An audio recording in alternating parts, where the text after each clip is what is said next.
Good morning, everyone. In the previous class, we discussed about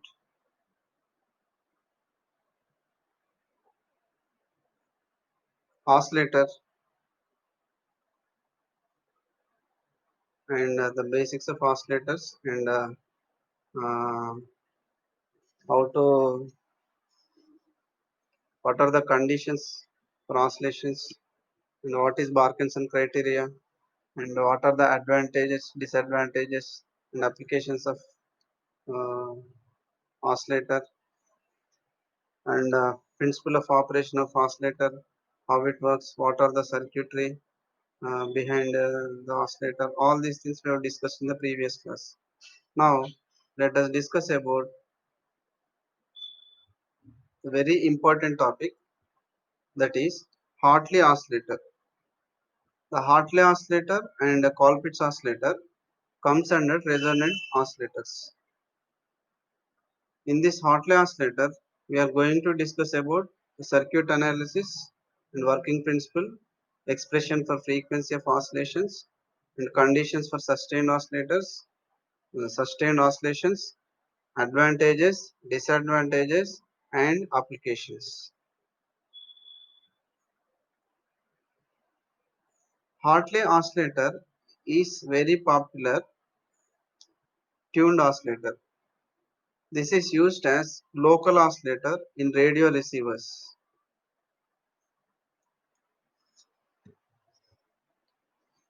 Radio receivers is a communication application in that local oscillator will be there, that is used to generate the internal frequency.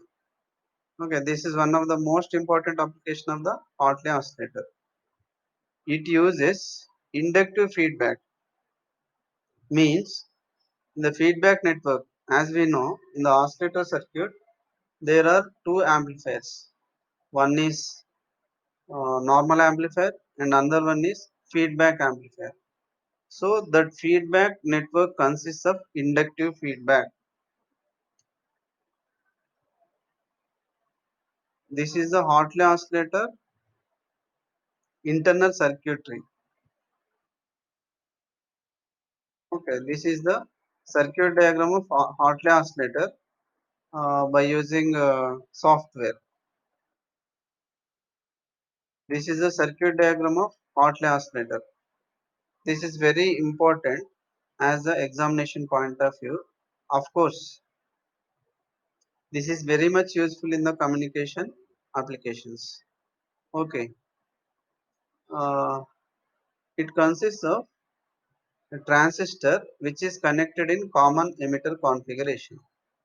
Okay, why we are using common emitter configuration? It has uh, important applications. Sorry, important statistics compared to common base and common collector. So the common emitter amplifier have more best advantages over the remaining two, common base and common collector.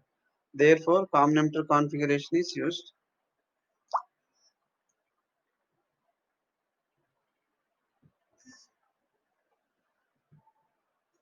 The common emitter configuration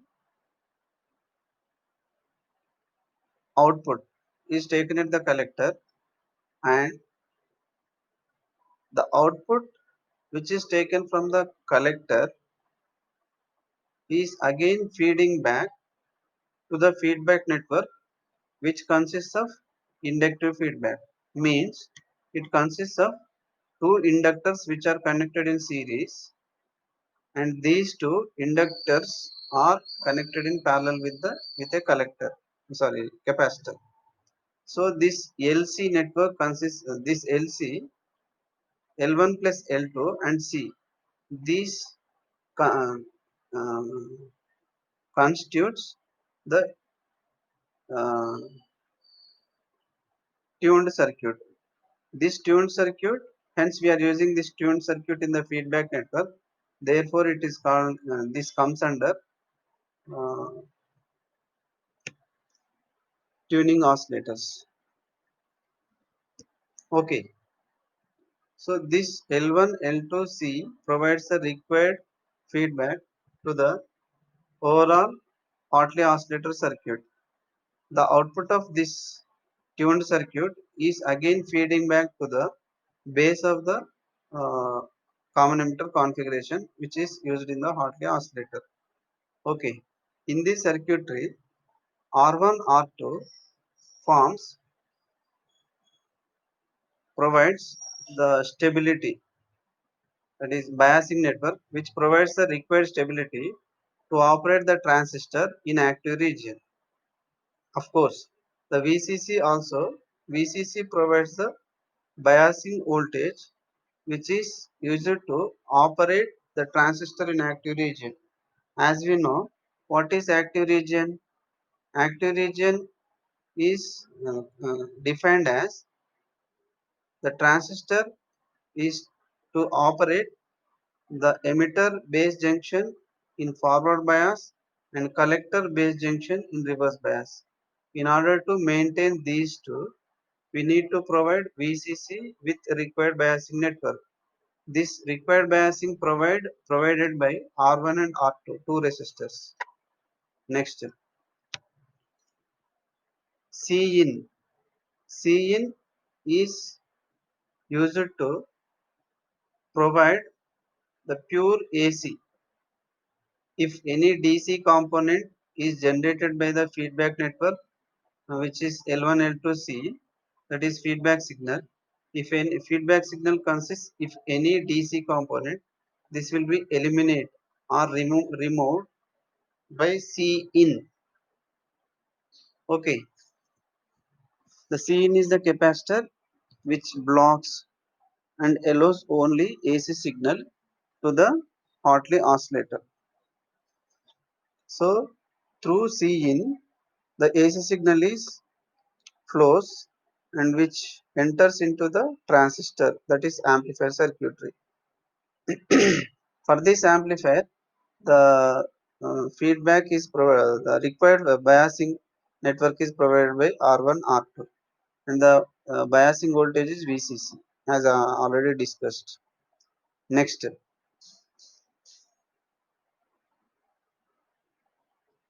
the RC, which is connected across in between VCC and collector.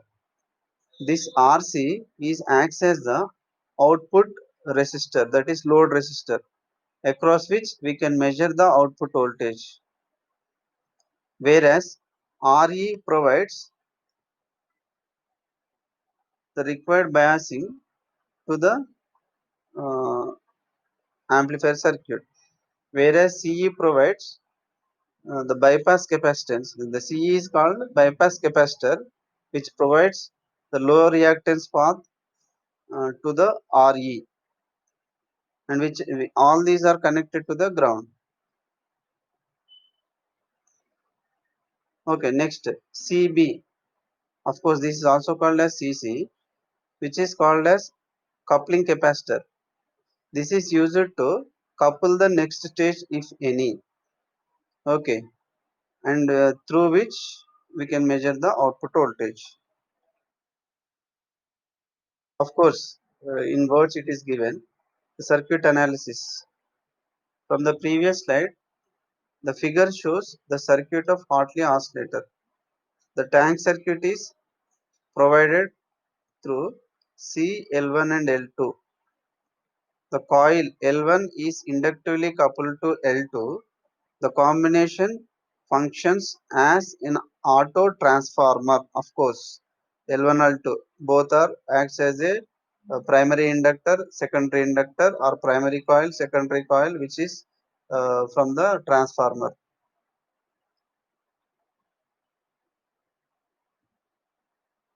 The self bias is provided here for biasing by using R1 and R2, resistor R1 and R2. The capacitor CB blocks the DC components if any. Okay.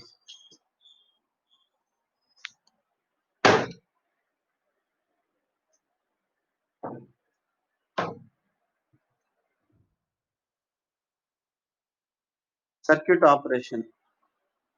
When the power is on, collector current starts rising and charges the capacitor C. Okay,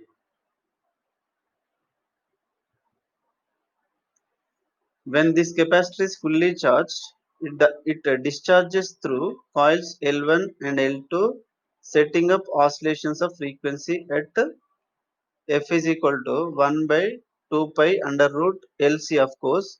Here L is equivalent inductance, where equivalent inductance is summation of two inductors L1 and L2.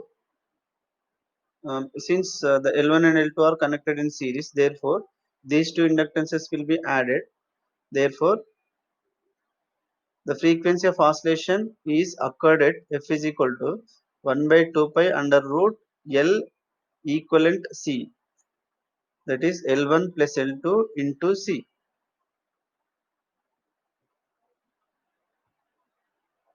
The oscillations across L1 are applied to the base emitter junction and appears in the amplified form in the collector circuit. Of course, uh, again we need to go back to the circuit diagram. In the tank circuit, you can see here L1 is connected at the base of the transistor, that is circuit, where L2 is connected in the output circuit, L1 is connected in the input circuit. But whereas the L1 and L2 are connected in series, and these two series inductances are connected in parallel with C. These three forms the feedback network. Okay, so therefore, whenever C, that is in the feedback network, which is charged fully, then afterwards it will discharge whenever the power is off. Okay, this discharging power or signal will flow through inductors L1 and L2. So how much signal through L1 flows, which also flows through the input circuit to the base. It reaches to the base. That is here it is telling. The oscillations across L1 are applied to the base emitter junction and appears in the amplified form in the collector circuit. Okay, is it clear? Next, the coil L2 couples the collector circuit energy back into the tank circuit by means of mutual inductance between L1 and L2. As we know the mutual inductance formula, we should know. The coil L2 couples the collector circuit energy back into the tank circuit by means of mutual inductance between L1 and L2. Okay, is it clear? Next. So energy is being continuously supplied to the tank circuit to overcome the losses. Okay, if any losses are there, this will be overcome by the tank circuit. The phase shift produced in the tank circuit consisting of C, L1 and L2, that is phase shift between the voltages developed across both the inductors L1 and L2 is 180 degrees. As we know, by using the common emitter amplifier, the phase shift between input and output signal is 180 degrees. Now here from the feedback network, which is providing the uh, phase shift is 180 degrees. Okay, a further phase shift of 180 degrees is produced by a transistor circuit, that is common emitter transistor. In this way, energy fed back to the tank circuit is in phase with oscillations. Okay, in phase means in the input signal, if positive feedback comes up, that is up upwards, that is with respect to horizontal line, if the positive half cycle is upward, then in the same way it appears in the output signal. That is positive half cycle will appear upward upper with respect to the horizontal line. That is the meaning of in phase. Okay, here the last point. In this way, energy fed back to the tank circuit is in phase with oscillations. Conditions for sustained oscillations. That is Parkinson criteria. Whether it is satisfying the Parkinson criteria or not, let us see. Condition 1. Ignoring loading effect. Do you know what is the meaning of loading effect? The loading effect means the output resistance of first circuit is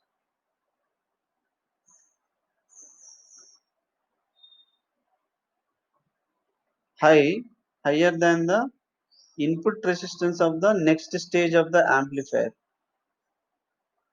Means if the two resistances output impedance of the first stage or output resistance of the first stage and input resistance of the second stage is not matched, means these two resistance are not equal, then the signal will be gets lost because of loading effect.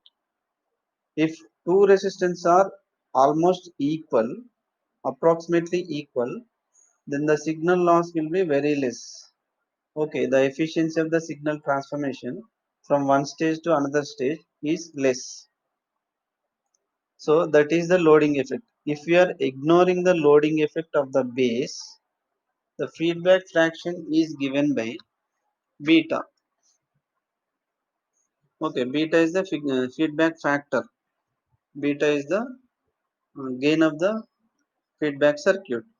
So beta is equal to L2 by L1. For oscillations, to start, the voltage gain must be greater than 1 by beta, which is equal to L1 by L2, reciprocal of the previous equation L2 by L1. Okay, the voltage gain must be greater than 1 by beta. That is the condition. The sustained oscillations are produced if at the oscillation frequency the magnitude of the loop gain, that is the product of the transfer gain A of the amplifier and the magnitude of the feedback ratio beta of the amplifier of the feedback amplifier is greater than unity. As we know, A beta must be equal to 1 to get the sustained oscillations. Next, condition 2. Phase shift in auxiliary oscillator circuit should be 180 degrees. Then only we will get the output signal is in phase with the input signal. Okay. Auxiliary oscillator means it is feedback network. The phase shift in auxiliary oscillators circuit should be 180 degrees. A further phase shift of 180 degrees is produced by the transistor circuit since it is in common emitter configuration. Therefore, the overall phase shift is either 0 degrees or 360 degrees. In that way, the energy feedback to the tank circuit should be in phase with oscillations. So, phase shift between the input and output signals is must be equal to either 0 degrees or 360 degrees. Now, from the phase shift of auxiliary oscillator is 180 degrees, the next phase shift of CE configuration is 180 degrees. So 180 plus 180, total 360 degrees. Therefore, it is satisfy the condition 2. The first condition is A beta is equal to 1. The second condition is the feedback phase shift between input and output should be either 0 or 360 degrees. So the two conditions have been satisfied. The sustained oscillations are produced in this Hartley oscillator at a frequency for which the total phase shift introduced as the signal travels from the input terminal through the basic amplifier feedback network and mixing network back to the input terminals is precisely 0 or an integral multiple of 2 pi radians. 2 pi radians is nothing but 360 degrees. Pi is equal to 180. 180 into 2, total 360 degrees.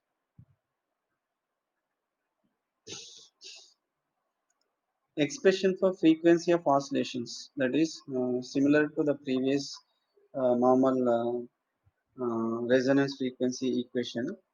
Fr is equal to 1 by 2 pi under root LC actually. Here L is not single, therefore L equivalent C, that is not here given here, but it is L equivalent C, where L equivalent is equal to the two inductances values. Since the two inductors are connected in series, therefore L1 plus L2. Now it becomes F is equal to 1 by 2 pi under root L1 plus L2 into C. Here it is given, where L is equal to L1 plus L2 plus 2M. Actually here it should be given L equivalent. L equivalent is equal to L1 plus L2 plus 2M. L1 plus L2. If the mutual inductance M is neglected, here we are not considering the mutual inductance. Therefore, F is equal to 1 by 2 pi under root L1 plus L2 into C. Okay, this is about the Hartley oscillator. Advantages of this Hartley oscillator is it is easy to tune, means we can select the frequency easily. It is easy to tune.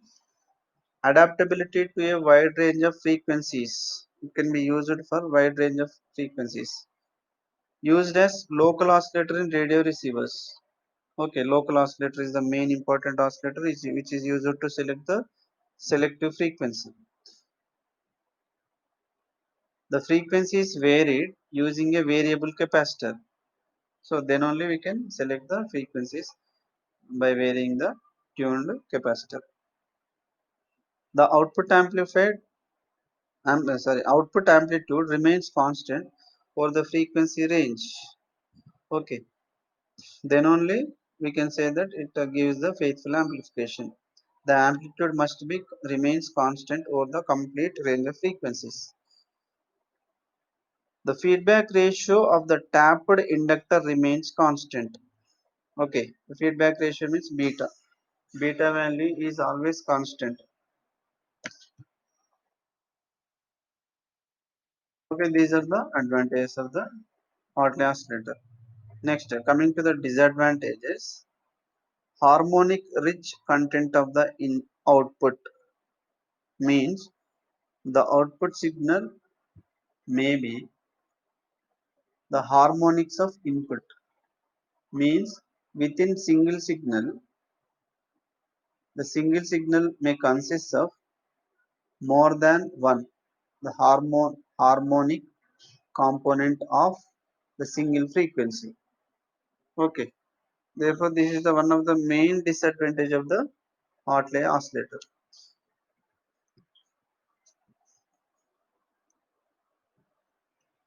It is not suitable for a pure sine wave.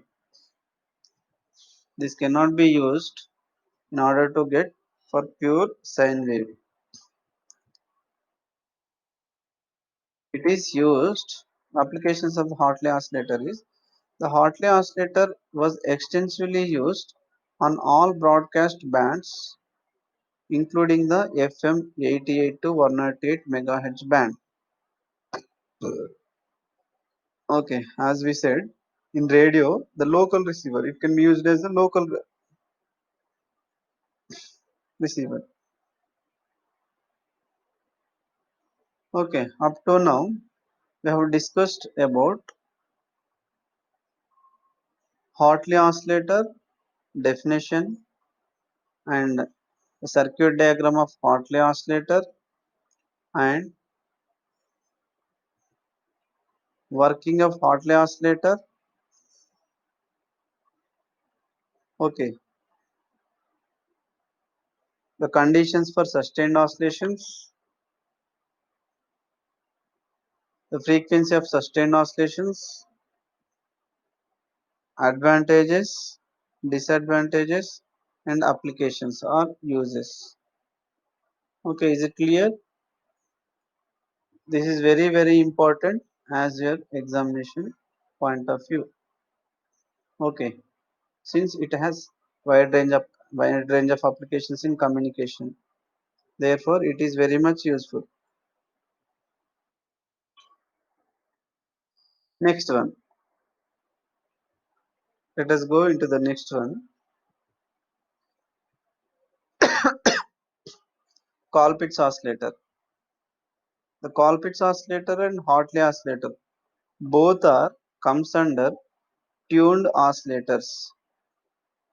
Okay, since in the feedback network these two oscillators consist tuned circuits, that is combination of L and C, whereas in Hartley oscillator just now we discussed the Hartley oscillator circuit feedback network consists of two inductors and one capacitor. Two inductors are in series and the series combination of these two inductors are connected in parallel with the single capacitor. Whereas in Colpitts oscillator, which is going to discuss, it is also in the feedback network, it is also consists of tank network, which is the combination of L and C. But here, this is completely opposite to the feedback network of Hartley oscillator. The Colpitts oscillator consists of two capacitors and one inductor, and these two capacitors are connected in series. Okay, therefore the frequency of oscillations f here completely changed to f is equal to 1 by 2 pi under root C equivalent L. Here the C equivalent is now becomes the series combination of C1 and C2. That is the only difference between Hartley and Colpitts. Remaining circuitry, operation, working principle are almost similar. Let us see. The objectives on the completion of this topic, would you be able to understand the circuit diagram of Colpitts oscillator, working principle of Colpitts oscillator, expression for frequency of oscillations, and the conditions for sustained oscillations. Okay,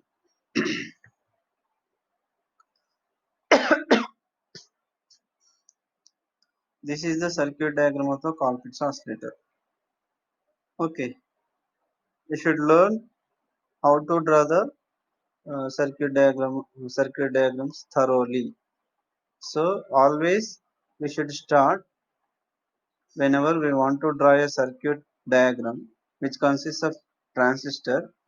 We should start from transistor. Okay, base, emitter, collector.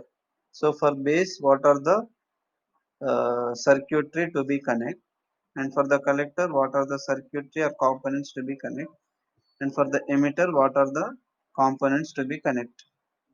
Okay, like that we have to complete the complete circuitry. Okay, this is the circuit diagram of Colpitts oscillator.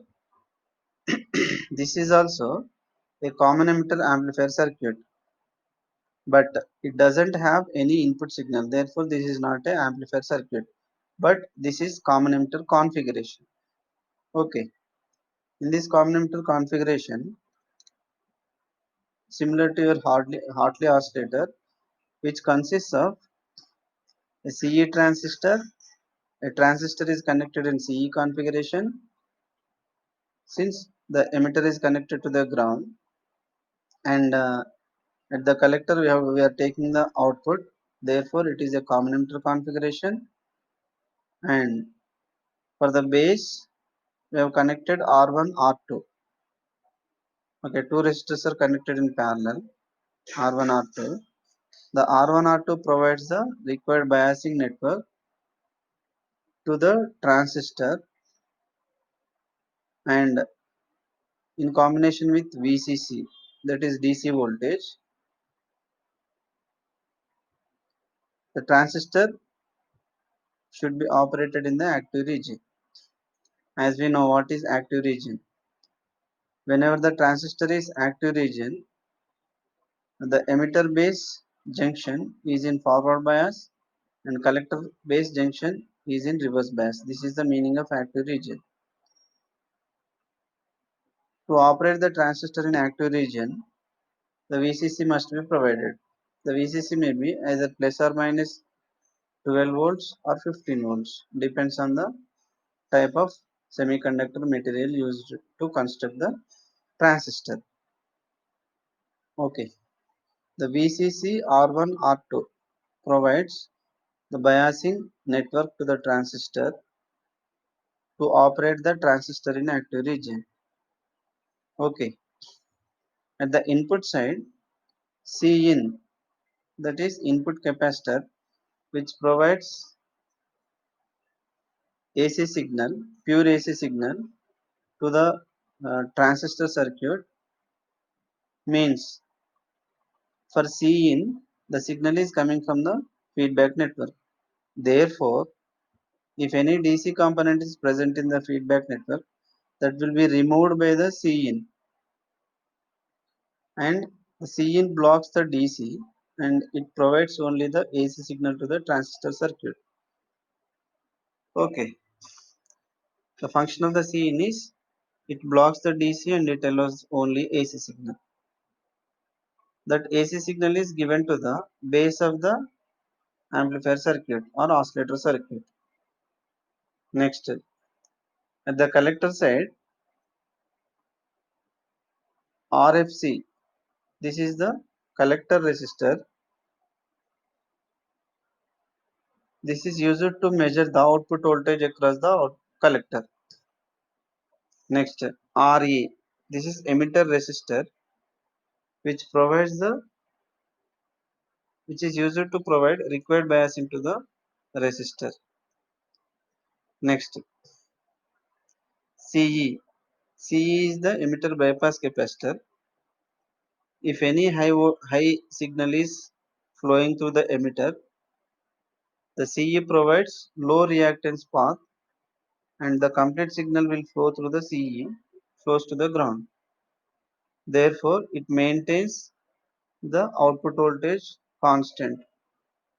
The CE provides the RE is used to provide the constant voltage output signal. Next, C1, C2, L. The combination of these three is called tank circuit, which is connected at the output circuit. Hence, this is a tank circuit which is used to provide the required feedback to this Colpitts oscillator. C1, C2, L provides the feedback network. For this feedback network, the input signal is coming from the output of the common emitter, that is from the collector. The input signal is coming from the collector, and the feedback signal output is again connecting back or feeding back to the input of the circuitry, that is base. Okay, let us see.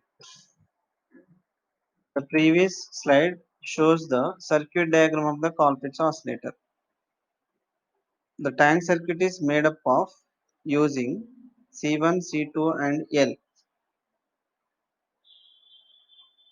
Okay,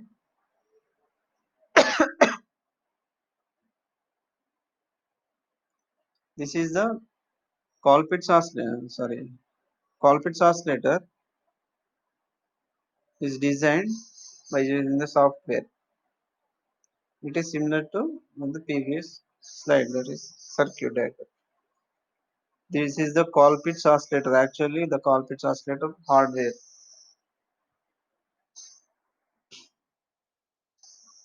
In this, the circuit operation, when the power is on, collector current starts rising and charges the capacitors C1 and C2. Whenever the power is on, the collector current flowing through the output terminal, that is collector, this current is charges C1 and C2 which are connected in the feedback network. When these two capacitors C1 and C2 are fully charged, it starts discharges. How? Through the coil L, setting up oscillations. Okay. When the collectors are starts discharging, that current will flow through the inductor. It starts charging. That is called oscillations. This oscillation is nothing but signal. The oscillations across C2 are applied to the base emitter junction and appears in the amplified form in the collector circuit to supply losses to the tank circuit. Okay. Have you seen the circuit diagram where the C1 and C2? Okay, C1 is connected in the base at the base and C2 is connected at the collector. Now let us. The oscillations across C2 are applied to the base emitter junction and appears in the amplified form in the collector circuit to supply losses to the tank circuit. Is it clear? Okay. The amount of feedback depends upon the values of C1 and C2. Okay, how much feedback to be uh, applied to the circuitry, that will decided by the C1, C2 and L. The phase of feedback is correct. That is, the tank circuit comprising of L, C1 and C2 produces 180 degrees phase shift. The further 180 degrees phase shift is provided by the transistor, since the transistor is connected in common emitter. Therefore, the total phase shift is 180 plus 180, total 360. In this way, the feedback is properly provided to produce continuous undamped oscillations. The frequency of oscillations is given by f is equal to 1 by 2 pi under root L C equivalent, where C equivalent is, that is CT is given here. CT is equal to C1 C2 by C1 plus C2, because the C1 C2 are connected in series. So, condition for sustained oscillations, that is whether this circuit or the Colpitts oscillator provides satisfies the Parkinson criteria. Let us see. What is the condition one?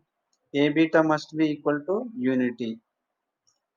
That is ignoring loading effect. As I told in the previous session that about the loading effect. What is loading effect? Loading effect is nothing but the output of first stage of amplifier, the output resistance of first stage of amplifier should be equal to the input of the second stage of the amplifier circuitry. If these two are equal, the loading effect is nil. Otherwise, the loading effect will be occurs. When the loading effect occurs, there will be a loss of signal in between these two. So we have to connect the two resistances, that is input resistance of the first stage and output resistance of the first stage and input resistance of the second stage must be equal. Therefore, we can ignore the loading effect. That is the meaning of here. Ignoring loading effect of the base, the feedback fraction is given by, that is beta. Feedback factor beta is equal to C1 by C2. For oscillations to start, the voltage gain must be greater than 1 by beta, that is C2 by C1, reciprocal of the previous equation, C1 by C2.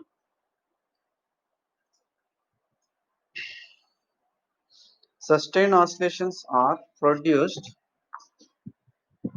if the oscillation frequency, the magnitude of the loop gain, that is product of the the product of the transfer gain A of the amplifier and the magnitude of the feedback factor beta of the feedback network is greater than unity. Okay, so what is the condition? A beta must be equal to 1. Therefore, the amount of A must be equal to C1 by C2. Then you will get A beta is equal to 1. Okay, we have to design the circuit like this in order to get 1 by A beta is equal to 1. Next condition 2. The phase of feedback is correct. That is, the tank circuit L1 LC1 C2 provides 180 degrees phase shift. Further 180 degrees phase shift is provided by the transistor circuit since it is connected in common emitter. Therefore, in this way, the energy feedback to the tank circuit is in phase with the oscillations. So phase shift between the input and output signals is now 360 or 0 degrees. Sustained oscillations are produced in this Colpitts oscillator at a frequency for which the total phase shift introduced has the same signal travels from the input terminal through the basic amplifier, the feedback network and mixing network back to the input terminals is precisely 0 or an integral multiple of 2 pi radians, that is 360 degrees. Okay. Now the two conditions, that is A beta is equal to 1, that is by the designing part, and condition 2, the phase phase must be either 0 or 360 degrees.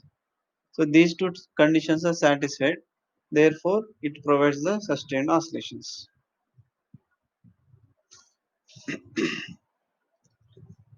From these few slides, we can summarize the Colpitts oscillator. We have learned about circuit construction of Colpitts oscillator, and we have discussed about all the components of the Colpitts oscillator and working of Colpitts oscillator, how it works, and frequency for oscillations, that is Fr is equal to 1 by 2 pi under root L C equivalent. Conditions for sustained oscillations, that is condition 1, that is it should satisfy the Markinson criteria.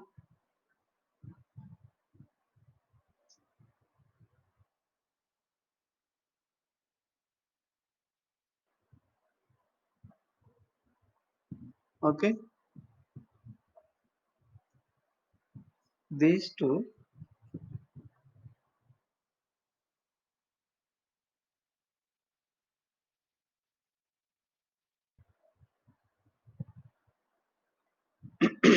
from the above two topics, that is two tuned oscillators, that is Hartley oscillator and Colpitts oscillator. What we have learned? We learned the two oscillators are tuned oscillators, but the basic difference between these two is feedback network only. The remaining is same. Okay. In the feedback network, that is in Hartley, it consists of two inductors and one capacitor. The two inductors are in series, and the combination of these series inductance is in parallel with the capacitor. And the L equivalent and C provides a tank circuit. This tank circuit is connected in feedback network to provide required phase to the entire circuitry. Whereas in Colpitts oscillator, the Colpitts oscillator feedback network consists of two capacitors C1 and C2 which are connected in series, And this series combination is connected in parallel with the L. This L and C equivalent provides tank circuit through which feedback signal flows, and also which provides required phase shift, and the overall circuitry, that is Colpitts oscillator, provides the required phase shift to get sustained sustained oscillations. Therefore, the functioning, the working principle, everything is similar except that feedback network. Okay. Whereas the Colpitts and Hartley, both the oscillators are used in the communication applications. That is selection of frequency. Okay, how the which kind of signal, how much frequency signal we need to select, that can be selected by the local oscillator. So these two are connected, used in the local oscillator of a radio receivers. In the receivers, these two circuits are used as frequency selectors. Okay, so almost all the applications are similar except that the range of frequencies. For some range of frequencies, Hartley oscillator is used, and some range of frequencies is Colpitts oscillator is used. Okay, up to now, is it clear? Okay. Next, according to our syllabus, one more tuned circuit we had, that is piezoelectric circuit, sorry, oscillator. Okay, let us come to the piezoelectric oscillator. After completion of this topic, you will be able to understand piezoelectric crystal, the equivalent circuit of the piezoelectric crystal, the frequency response of crystal.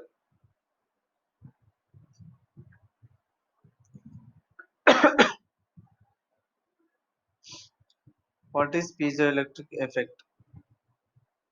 All these things we will come to know after completion of this topic. Let us discuss about piezoelectric crystals. Certain crystalline materials exhibits the piezoelectric effect, piezoelectricity, namely Rochely salt, quartz, and tourmaline.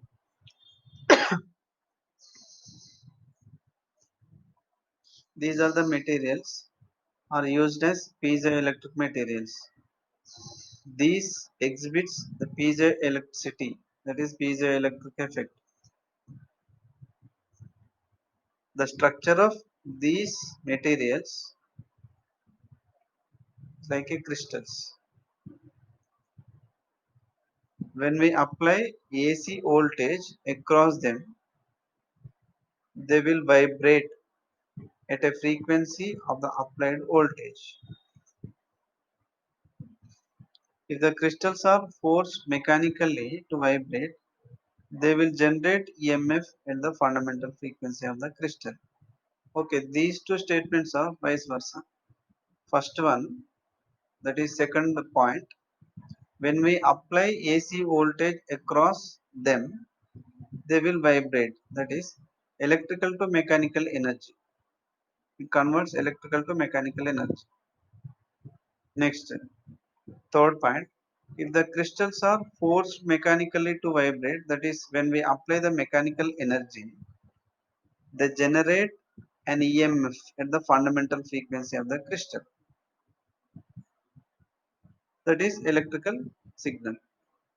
Mechanical energy converted into electrical. In the previous case, electrical energy is converted to the mechanical energy. Now we can say this is acts like a transducer. Okay.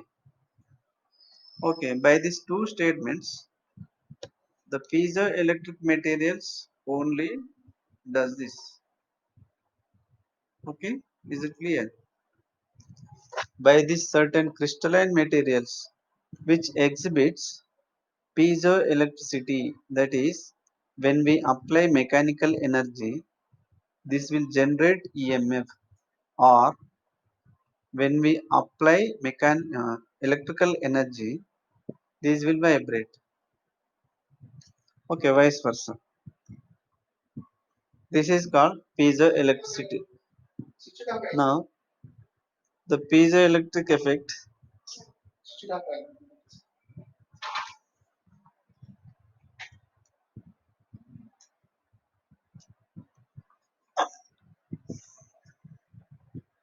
This is the piezoelectric effect. Okay, here this is the crystal for which the mechanical force is applied F1 and F2. Okay, and in the opposite sides, the EMF is measured by using a galvanometer. Okay, when we force to apply the mechanical energy, this crystalline structure, yes,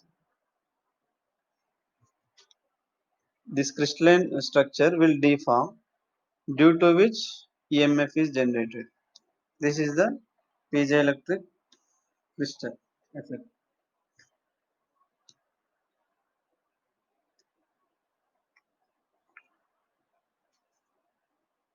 What can you say? Be-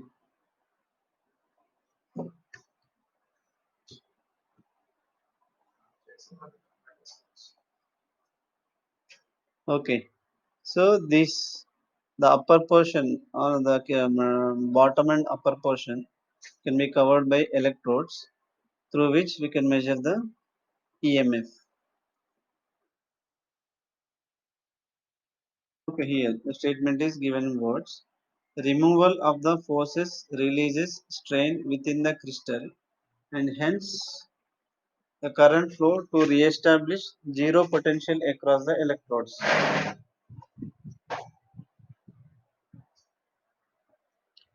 Mechanical to electrical energy conversion, that is generator action, occurs if alternating tensile and compressive forces are applied.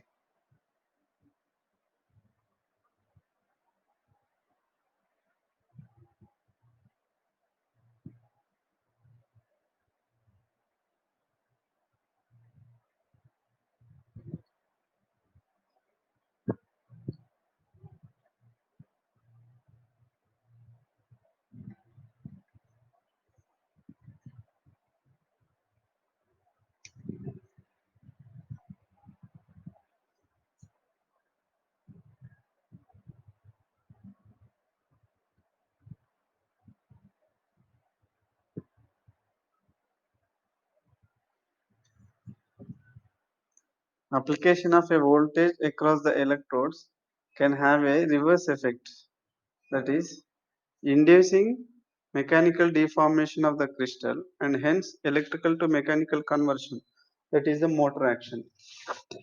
Here, motor and generator, both actions can be performed by the piezoelectric effect. Okay,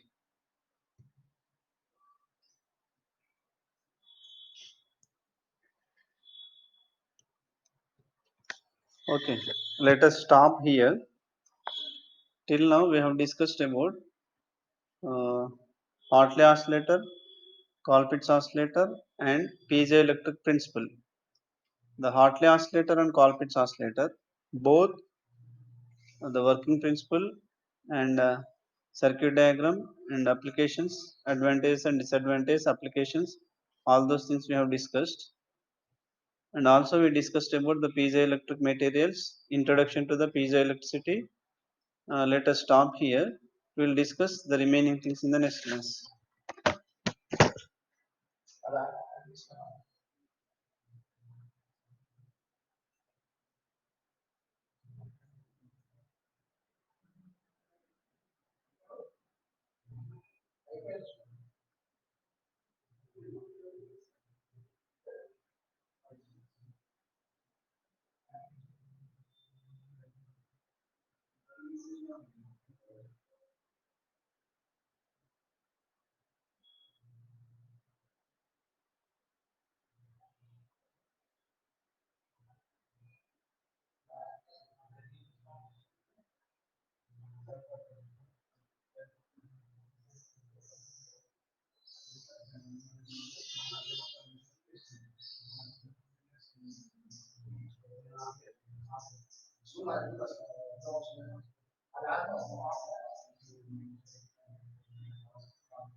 Okay, thank you all.